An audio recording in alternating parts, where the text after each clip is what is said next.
Another popular cruise destination is in talks to limit cruise ships, and this time it's in Alaska.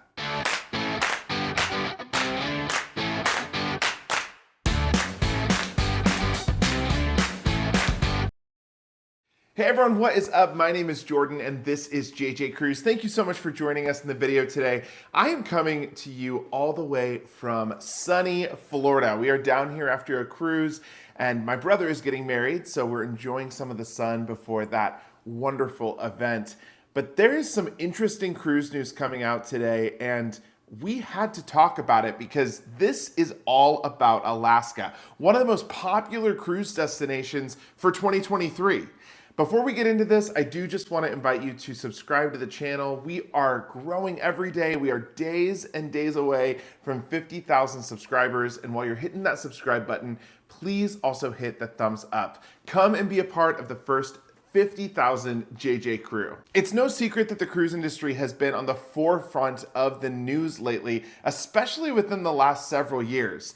And one of the big things that's being talked about is towns or cruise ports that are limiting cruise ships. We've talked about Norway and how the Norwegian fjords are going to begin limiting large cruise ships after 2025.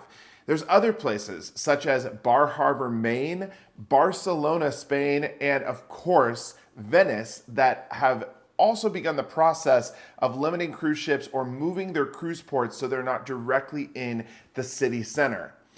Well, now we have another one to add to the list, and that is in Alaska. Now, Alaska has been one of the most popular cruise destinations for a long time, but they are setting record number of visitors year after year after year. Now, if you didn't know, Jared and I are both travel agents, and we book quite a few Alaskan cruises for all of you at home. We even took a group to Alaska this summer. It was a phenomenal cruise. But despite the popularity of these Alaska ports, the people that actually live in Alaska are starting to notice the foot traffic. They're noticing the hundreds of thousands and millions of visitors that they are getting now every single season versus years prior. The town that we're talking about today is actually Sitka. I'm sure a number of you have been to Sitka. If you've been to Sitka, let me know in the comments. Jared and I have been there a couple of times, but this summer they saw about 550,000 visitors come through just between the time the Alaska cruise season started up until now, and we are in mid-September. The Alaska cruise season is coming to an end. Typically, ships leave Alaska beginning to mid-October, but that's quite a few people for the small town of Sitka. Now, according to one of the elected officials in Sitka, this has actually been a brewing conversation amongst locals since the 90s. However, the people have spoken and said that they are done letting the cruise industry decide how many people get to visit their town every single year. They feel like they're feeling the impacts of the amount of people coming into Sitka, and they want to have a say.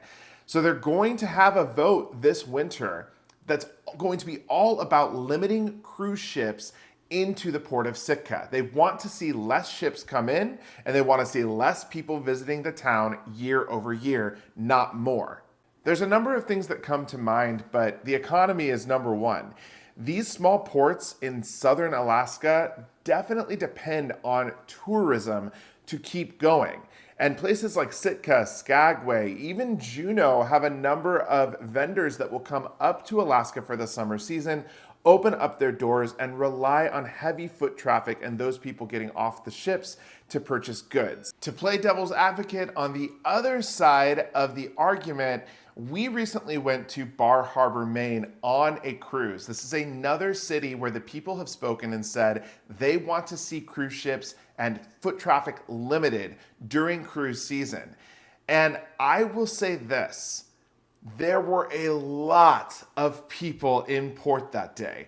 The sidewalks definitely did not accommodate the large crowds that were coming into Bar Harbor, and it did feel a little bit uncomfortable being there just because you were so jam-packed in with everyone else visiting that port that day. Key West is another place that has had these talks for a long time, talking about limiting cruise ships and saying that people don't actually spend money when they're in Key West. They get off, they walk around, they take up space on the sidewalk, and they don't actually provide much of a benefit to the local businesses in Key West compared to people that are flying into Key West or driving into Key West and just visiting for 3 or 4 days at a time. I have to say that overall, I was very shocked to see this news come out about Sitka just because the popularity of Alaska and cruising to Alaska has exploded in the last few years.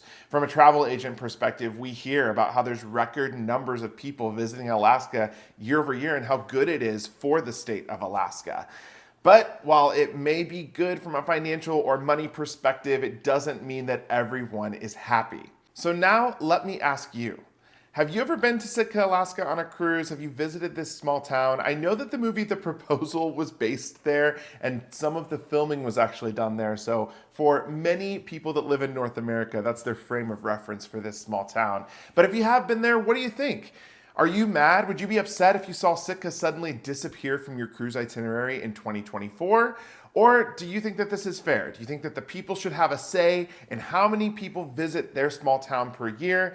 And are you in support of this vote that they're going to be holding this winter? Let me know in the comments below. As always, we like to have a healthy conversation down there in the comments section.